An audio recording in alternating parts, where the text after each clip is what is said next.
بسم اللہ الرحمن الرحیم نحمدہ ونصلی علی رسولہ الکریم اما بعد۔ قیامت کی نشانیوں میں سے ایک بڑی نشانی اور قیامت سے پہلے رونما ہونے والے فتنوں میں سے ایک بہت بڑا فتنہ مسیح دجال کا خروج ہے۔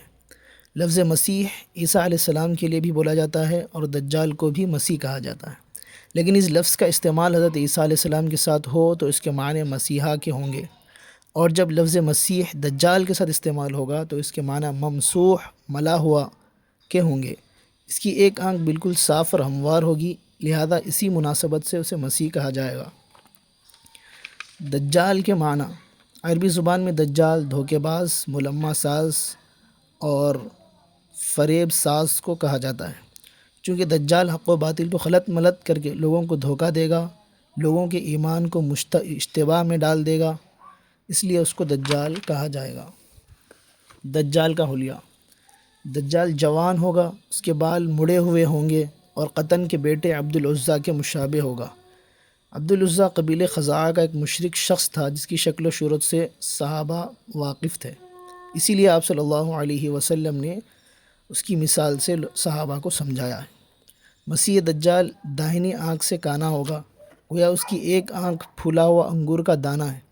مسلم شریف کی روایت میں یہ بات ملتی ہے کہ دجال کی ایک آنکھ مٹی ہوئی ہوگی، یعنی پیشانی کی طرح بالکل ہموار ہوگی، اور اس پر موٹا ناخا گوشت کی ابھری ہوئی ہوگا، اور اس کی دونوں آنکھوں کے درمیان کافر لکھا ہوگا۔ ہر مومن اس کو پڑھے گا، چاہے وہ لکھنا پڑھنا جانتا ہو یا نہ جانتا ہو۔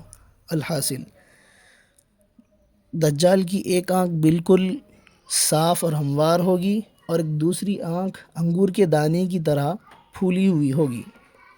دجال کی سواری: حضرت ابو ہریرہ رضی اللہ عنہ سے روایت ہے کہ نبی کریم صلی اللہ علیہ وسلم نے فرمایا، دجال نہایت سفید گدھے پر سوار ہو کر نکلے گا، اس گدھے کے دونوں کانوں کے درمیان 70 باع کا فاصلہ ہوگا۔ باع عربی زبان میں اس مقدار کو کہتے ہیں جو انسان کے دونوں ہاتھ کے پھیلاؤ کے بقدر ہو سکتا ہے اس سے مراد ہمارے زمانے کا کوئی ہوائی جہاز ہو، اور اس کو گدھے سے اس لیے تعبیر کر دیا کہ سواری کے جانوروں میں گدھے کے کان بہت بڑے ہوتے ہیں، جیسے ہوائی جہاز کے دونوں بازو بہت بڑے ہوتے ہیں۔ واللہ اعلم۔ دجال سے دور رہنے کی تاکید: حضرت عمران بن حسین رضی اللہ عنہ سے روایت ہے کہ رسول اللہ صلی اللہ علیہ وسلم نے فرمایا، جو شخص دجال کے نکلنے کی خبر سنے وہ اس سے دور رہے۔